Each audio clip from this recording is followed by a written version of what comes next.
Welcome to Democracy Now!, democracynow.org, the War and Peace Report. I'm Amy Goodman. The Palestinian death toll in Gaza has topped 600 as the Israeli siege has entered its third week. Most of those killed are civilians. More than 100 are children. Israel says it's lost 27 soldiers since the ground invasion began last week. Earlier today, Israel confirmed the remains of one of its soldiers presumed to have been killed in Gaza had still not been found. Hamas has said it captured the soldier. Meanwhile, UN Secretary General Ban Ki-moon is due to arrive in Israel to push for a ceasefire.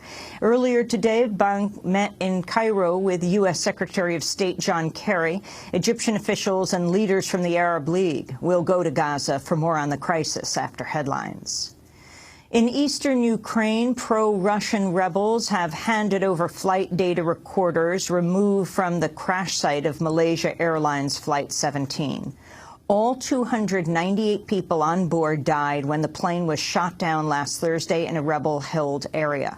A train carrying the remains of many of the victims has arrived in the eastern city of Kharkov, which is under Ukrainian government control.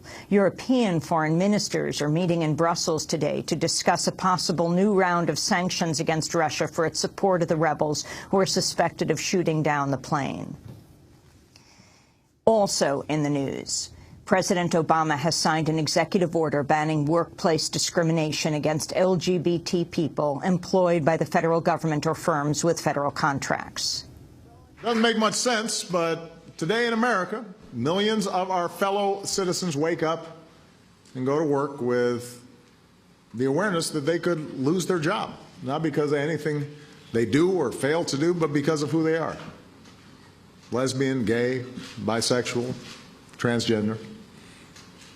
And that's wrong. Texas Governor Rick Perry sending up to 1,000 National Guard troops to the Mexican border amidst a rise in children fleeing violence and poverty in Central America and crossing into the United States. Perry's move came as the White House announced the number of unaccompanied children detained at the border appears to have dropped this month. Last Friday, another round of 59 women and children were deported to Honduras, while others were sent back to Guatemala and El Salvador. This Friday, Obama will meet with leaders of Guatemala, El Salvador, and Honduras at the White House to discuss the crisis. In Honduras, a TV journalist has been found shot dead and half naked along the side of a highway a day after he went missing. Herlene Espinal was a reporter for Channel 3 television in San Pedro Sula, the city with the highest murder rate in the world. In the U.S., the University of Connecticut has agreed to pay nearly $1.3 million to settle claims it mishandled complaints of sexual assault and harassment. The 5 plaintiffs include a hockey player who says she was kicked off the team after being raped, and a student who says when she reported her rape, a campus police officer told her, quote, "Women need to stop spreading their legs like peanut butter or rape is going to keep on happening till the cows come home." UConn is one of nearly 70 schools under federal investigation over handling of sexual assault.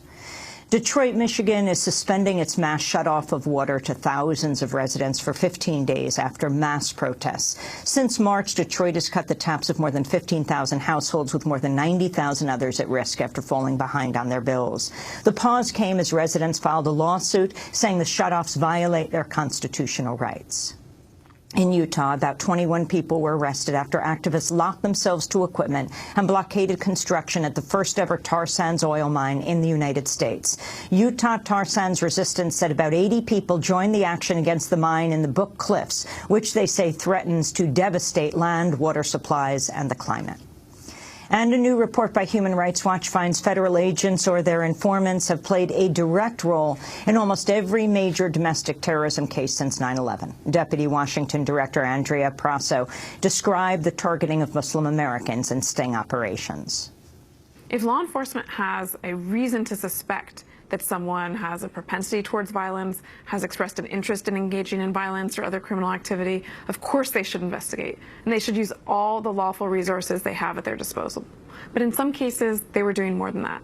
They were expecting that people would be terrorists and doing everything they could to help them become terrorists. And those are some of the headlines. This is Democracy Now!, democracynow.org, the War and Peace Report. I'm Amy Goodman. And I'm Aaron Mate. Welcome to our listeners and viewers around the country and around the world.